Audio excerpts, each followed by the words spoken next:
வழியினாலே. ஆமென். ஆண்டவரே, என் இதழ்களை திறந்தருளும். என் வாய் உம் புகழை எடுத்துரைக்கும்.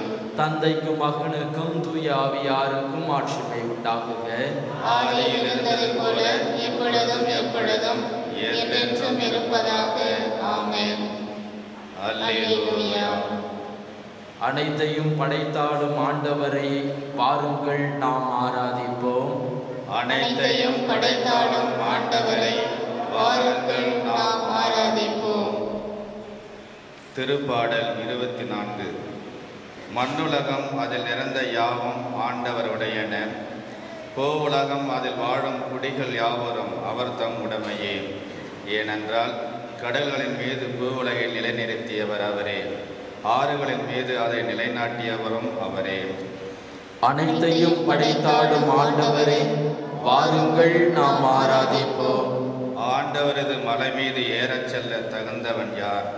அவரது திருத்தலத்தில் நிற்கக்கூடியவன் யார்? மாசற்ற செயலினன், தூய உள்ளத்தினன், பயனற்றதில் மனதை செலுத்தாதவன், தன் அயலானுக்கு எதிராக வஞ்சகமாய் ஆணையிடாதவன்.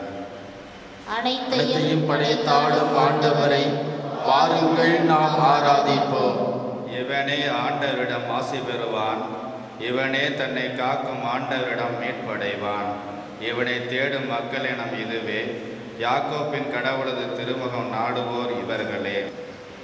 அனைத்தையும் படைத்தாடும் ஆண்டவரை வாருங்கள் நாம் ஆராதிப்போம். தந்தைக்கும் மகனுக்கும் தூய ஆவியாருக்கும் ஆட்சிமை உண்டாகுக. ஆதியில் இருந்தது போல இப்பொழுதும் எப்பொழுதும் என்றென்றும் இருப்பதாக. ஆமென். அனைத்தையும் படைத்தாடும் ஆண்டவரை வாருங்கள் நாம் ஆராதிப்போம்.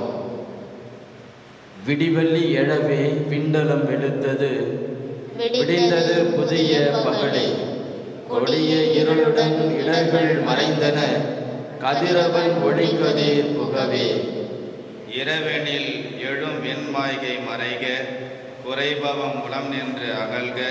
இருளும் அருவருப்பான யாவும் இதயம் இருந்து ஒழிக. இதனால் நாம் எதிர்பார்க்கும் அந்த இறுதி நாள் வரும்போது, இதனால் நாம் புகழ் இசைப்பது போன்று அதுவும் மகிழ்வுடன் வருக. தந்தை இறைவன் தனிப்புகழ் பெருக. மைந்தனும் தூய ஆவியும் சிந்தை கடந்த மூவொரு இறையாய் எந்த காலமும் ஆளுக. ஆமேன். அமர்வோம்.